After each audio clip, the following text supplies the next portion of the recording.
పరిశుద్ధ నామమునకు మహిమ కలుగును గాక. క్రీస్తునందు ప్రియులారా బాగున్నారా? దేవుని మహాకృపలో మనం అందరం బాగున్నాం. మరొక రోజులో ఈ రీతిగా ప్రభుని స్తుతించడానికి, ఆయన మాటలు వినటానికి, చదువుకోవటానికి దేవుని యొక్క కృపను దయను కలిగి ఉన్నాం.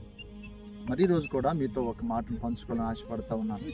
తిమోతికి రాసిన 2వ పత్రికలో 1వ అధ్యాయంలో 12వ వచనంలో భక్తుడు ఒక మాట అంటున్నాడు, నేను నమ్ముకొనిన నా దేవునిని నేను ఎరుగుదును, నేను సిగ్గుపడను అంటున్నాను. ఎంత అద్భుతమైన సంగతి! నేను నమ్ముకొనిన నా దేవునిని నేను ఎరుగుదును. దేవునిని ఎరిగిన అనుభవం, నమ్ముకొనిన దేవునిని ఎరిగిన అనుభవం ఎంత అద్భుతమైన సంగతి! ఆయన యొక్క గుణ లక్షణాలు, ఆయన యొక్క శక్తి సామర్థ్యాలు, ఆయన యొక్క ప్రేమ, ఆయన యొక్క ఔన్నత్వం, ఆయన మంచితనం, ఏమండి ఇవన్నీ ఎరిగి ఉన్నావా? దేవుడు తప్పకుండా సహాయం చేస్తారు.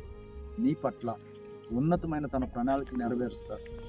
తప్పక ఆయన మాట నెరవేరుస్తారు. ఈయనైతే ఆయన నమ్ముకున్న దేవుణ్ణి ఎరిగి ఉన్నారు.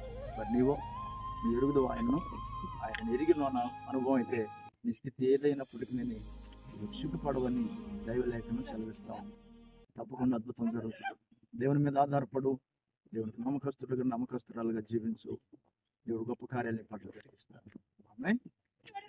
మన తండ్రి అయిన దేవుని ప్రేమ, మన రక్షకుడైన యేసుక్రీస్తు ప్రభువారి కృప, పరిశుద్ధాత్మ దేవుని సన్నిధి సహవాసం మనకందరికీ తోడని నడిపించును గాక.